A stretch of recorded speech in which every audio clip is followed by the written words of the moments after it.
मजबूती से कार्रवाई की है जो पेपर के लीक के इस इशू पे, तो उसके लिए आज तक की सबसे गंभीर और बड़ी कार्रवाई हमारे सरकार ने की है।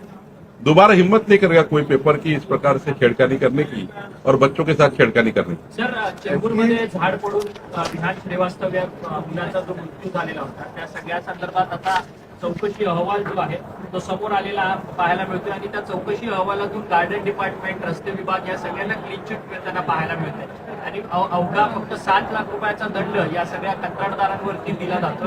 एखाद्या मुलाची मृत्यू ही इतकी सहज आणि सोपी कमी किमतीची आहे का आणि कोणाला जबाबदार धरलं जात? मुंबईच्या महापौरांनी देखील हा अहवाल आम्हाला मान्य नसल्याचं म्हटलेलं आहे। नाही, ठीक आहे, असा अहवाल जर आला असेल तर अजून काही अपेक्षा वरिष्ठ अधिकाऱ्याची समिती नेमून तपासता येतो। आता तर यांत्रिकी व्यवस्था उभी झालेली आहे, आपण रूटचं वय किती, झाडाचं वय किती सारं काढता येतं।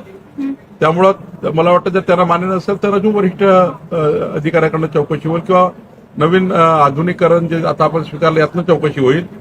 पण हे मात्र खरं आहे की राज्यातल्या सर्व रस्त्याच्या दुहीकडले झाडं जे आहेत त्या झाडाचं ऑडिट केलं पाहिजे, त्यांच्या यांत्रिकी पद्धतीने तपासणी केली पाहिजे। जे झाडं वय संपलं असेल त्यांना यांत्रिकीकरणातून चेक केलं पाहिजे। मोठे मोठे ऍक्सिडेंट होत आहेत, जीव जात आहे, त्यामुळं आमचे वनमंत्री आणि सर्व ते जे विभाग आहे, डेव्हलपमेंट अथॉरिटी आहे, त्याची काळजी घेतील। आणि दुसरं महत्वाचं, यानंतर कुठलंही डेव्हलपमेंट करताना झाडाचं संरक्षण केलं पाहिजे, झाडाला प्रोटेक्ट करून संरक्षण केलं पाहिजे, कॉन्क्रीटमुळे झाड पडणार नाही याची काळजी घेतली पाहिजे, हे सुद्धा आम्ही करणार आहोत। ऑपरेशन टायगरमधले जे काही 6 खासदार होते त्यांचं अजून मंजूर केलं नाही लोकसभा अध्यक्षांनी, असं अरविंद सावंत म्हणत आहेत। आता नियमात जे असेल ते नक्की आमचे लोकसभा अध्यक्ष करतील। नियमाच्या बाहेर जाऊन कुठलंही काही होणार नाही।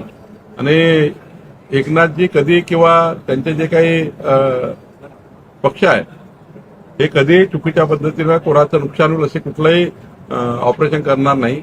त्यांनी जे काही खासदार त्यांच्याकडे गेलेले आहेत ते विचारपूर्वक कायद्याचा अभ्यास करूनच गेले असतील, त्यामुळं कमी जास्त उशीर लागला असा निर्णय व्हायला लोकसभा अध्यक्षांचा।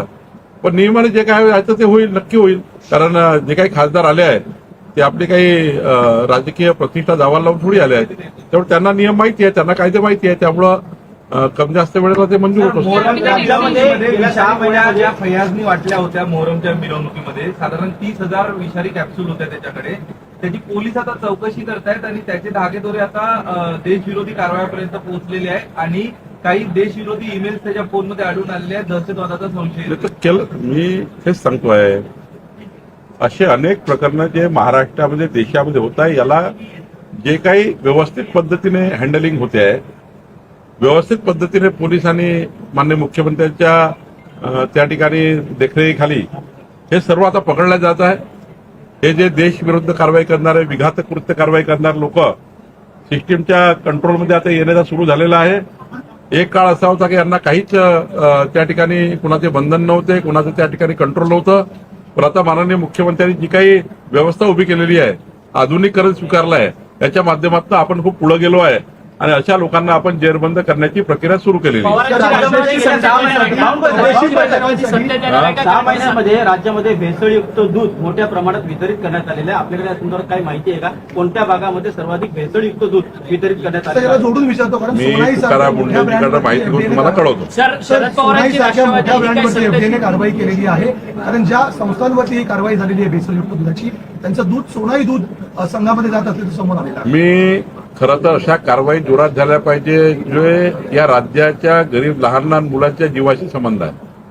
भेसळयुक्त दुधाचा संबंध लहान मुलांच्या जीवाशी आहे। त्यांचं किडनी, लिव्हर, हार्ट आरोग्य किती खराब होणार भेसळयुक्त दुधामुळे, याची काळजी याचं तरी काही वाटलं पाहिजे अशा कंपन्यांना। अशा कंपन्यांना तर कधी जिवंत ठेवूच नाही, यांना संपवलंच पाहिजे।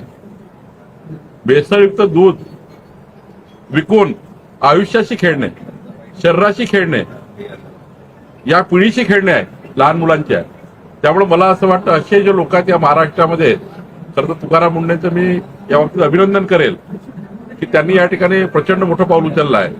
जो सापडला, किती मोठा माणूस राहू दे, त्याच्यावर कडक कारवाई केली पाहिजे, त्याला सोडूच नाही अशा भूमिकेत आम्ही सर, शरद पवारांची राष्ट्रवादी पुन्हा सत्तेत येणार आहेत का, एनडीए बरोबर जाणार आहेत का, अशा सगळ्या चर्चा ज्या आहेत वारंवार गेल्या काही दिवसांपासून सुरू झालेल्या आहेत. जयंत पाटील जे त्यांच्या पक्षाचे नेते आहेत त्यांनी त्यांच्या आमदारांशी थेट संपर्क साधला. त्या सगळ्या आमदारांचं म्हणणं आहे की आपण एनडीए सोबत जाऊ, फक्त रोहित पवारांचा कुठेतरी या सगळ्याला विरोध आहे एनडीए सोबत. नाही, तुम्हाला जी माहिती आहे ती माझ्याकडे काही नाहीये.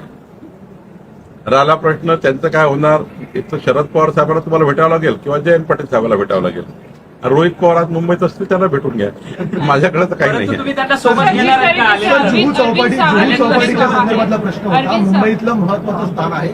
मोठ्या प्रमाणात परदेशी पर्यटक येतात, मात्र गेल्या आठवड्याभरापासून पाहतोय चौपाटीवरती प्रचंड प्लास्टिकचा कचरा जमा झालेला आहे.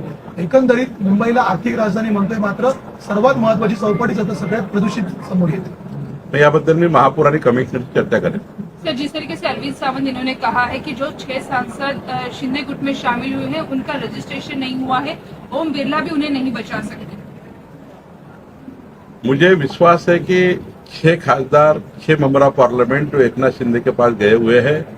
एकनाथ शिंदे जी ने सब कायदे का सब कुछ निरीक्षण किया होगा. वो 6 मेंबर ऑफ पार्लियामेंट में भी कुछ निर्णय जो करते वक्त कुछ ना कुछ तो नियम का पालन किया होगा.